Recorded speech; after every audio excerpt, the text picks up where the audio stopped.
Hey everybody, I'm Flux Ascension and I play Rhianwyn Halcyne, or Rhea for short, in the final chorus, the current campaign of the Phoenix Gaming Guild. Be sure to rejoin us after this recap at 7:30 p.m. Eastern on Friday, June 12th. And now, let me catch you up on Session 9, guys. Last time, we left the party knee-deep in Feywild snow. Vosh was barely breathing on Brock's back, the Crown Home portal glowing just 30 feet ahead, and something massive making its way through the storm toward them. Partially transparent, its form only made visible by the web that Rhea threw over it to try to slow it down. They could see two heads, one dragon and one lion, extending from a massive body, 9 or 10 arms with hooves and long spikes, and it was heading directly for Vosh. Demo, Leon, and Rune used Moment to Think. Rune picked up Rhea, and with time frozen, they were able to hop up on top of the snow and sprint across it before plunging back down on the other side, landing within 30 feet of the portal. Brock, realizing the creature would reach him before he could get to the portal, grabbed Vosh by the collar and hurled him across the snow to Rune, who caught him. At this, the creature lunged. It hit the ground where Voshk had been mid-air and tumbled through the snow, trying to orient itself toward Voshk again, completely ignoring Brock, and by the time the creature had stood back up, Brock had reached the group and was pushing everyone through the portal. On the other side, they came out through the large base of an oak tree into pitch black and cold air. The party looked around and found themselves standing just outside the walls of Crownholm. They got their first real look at this city. Built inside what appeared to be a massive tower, walls stretching beyond sight in both directions, topped with a vast glass dome that sent moonlight cascading down.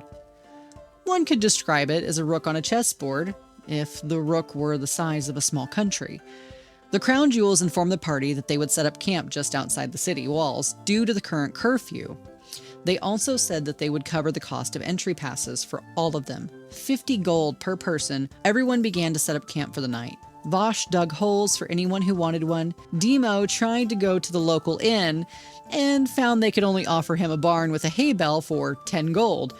He called it highway robbery to the innkeeper's face and came back to sleep in the hole Voshk had preemptively dug for him. It was then that Demo, per Voshk's request, played them a tune. Do you mind playing some? Haven't heard you play in like a week, and it's depressing, so I need to hear you. Did you bring your ding ding ding ding thing? Always. It's right here. And you see it on his back. He'll unsheath it from his shoulder, crack his knuckles.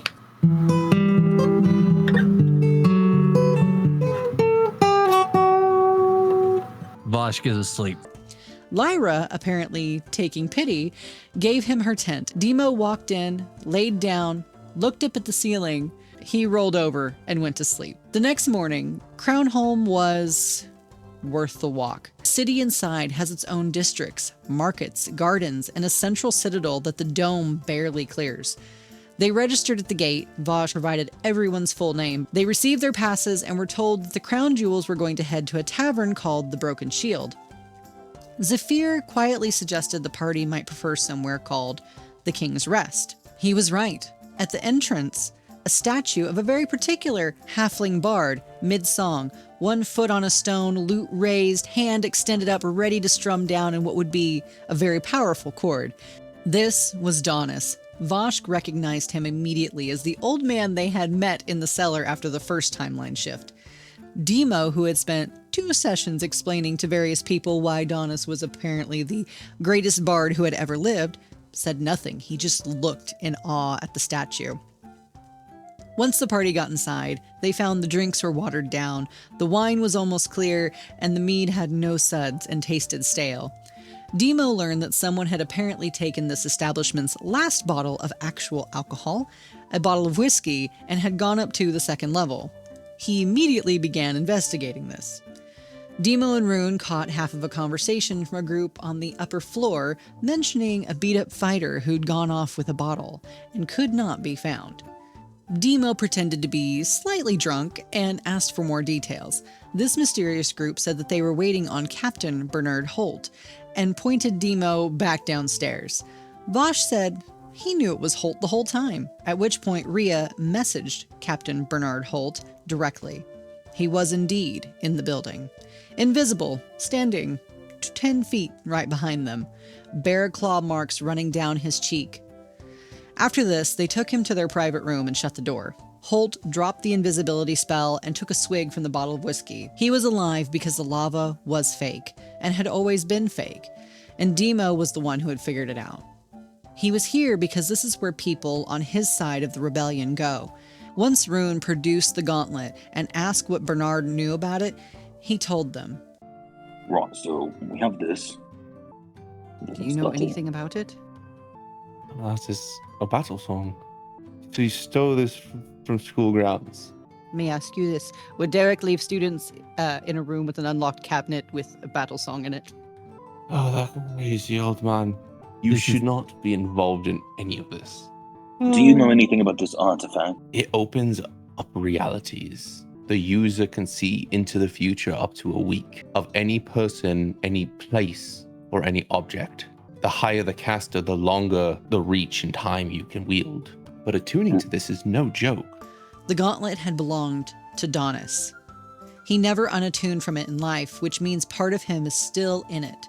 To attune to it now, someone would have to make contact with what remains of Donis inside the artifact and convince him to let them in.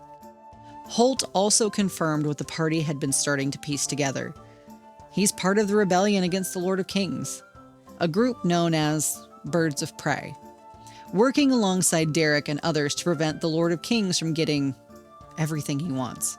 He told them to play their part as students. Then he crawled into one of the beds, pulled the blanket up, and was asleep before anyone else could ask another question. Deciding to let him rest, they made their way to the Broken Shield to meet up with the Crown Jewels. It was, by any measure, the most awkward drink of their lives, which were watered down or downright sour. Rune ordered milk and got curds. Demo made some honest observations about love and his personal philosophy on it, with Lyra sitting right there at the table. She responded by storming out. Brock followed Lyra, and after a tense exchange between Silas and Voshk about trust and chess pieces, Rhea walked out at the dishonesty of both her party and the remaining crown jewels. Rune remained long enough to have a genuine conversation with Ronan, who revealed that his family had originally come from House Emberworm. They had moved to the crown when he was a child, and that he had always wanted to study magic and had never been allowed to. Voshk invited him to come to the dorm any time, and the conversation turned toward whether Ronan would ever really pull away from the Lord of Kings. Ronan started to say something honest. You don't know what he's capable of. Other than bad music, I don't think he's that strong. Don't question his strength. I wish you understood what the crown was capable of. You said I shouldn't underestimate Silas's power. I don't. But the crown underestimates the people's power. You don't know the Lord of Kings. You don't know what he possesses. And before he says another word, Zephyr looks at him and snaps his fingers, and Ronan's asleep. I think it's best we end it at this. All right, guys, let's go find Rhea. And Zephyr cast sleep on him to stop him. Meanwhile, Rhea went and knocked on Lyra's door. Lyra, surprisingly, let her in. They shared a cup of chai and the kind of conversation that neither of them would probably have with anyone else in their parties. Lyra told Rhea she was leaving after the year was out. She would head into the Feywild and never return. She said she couldn't keep being around the Lord of Kings, couldn't keep being around Silas, and that whatever was coming, she wants no part of. She asked Rhea to help her attune to a necklace that prevents magical tracking. Rhea asked why Lyra wanted to go to the Feywild, and Lyra dismissed the question, saying that she would be fine. Rhea took her at her word, and in the end agreed to help Lyra with the attunement. The party eventually found Rhea and made their way back to the King's Rest.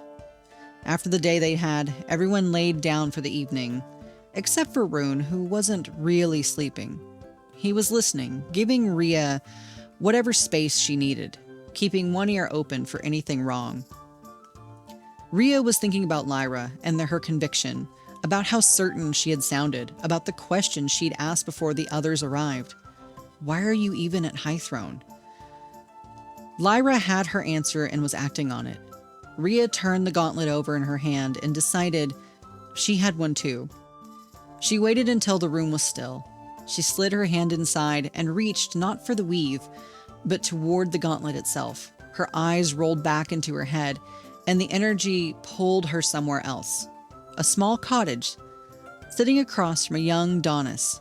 On the other end of it is a small halfling bard you would know as Donis. The second he sees you, no, he flicks his fingers and your eyes pop back. The room was as quiet as when she went in, and the gauntlet would not let her try again until tomorrow. And that's where we left them. Crownholm, in a tavern, with an artifact that keeps its own counsel, and rebels that never tell you more than you need to know for the next step. Find out what happens when we rise next week. We are the Phoenix Gaming Guild. This is the final chorus. See you at the table.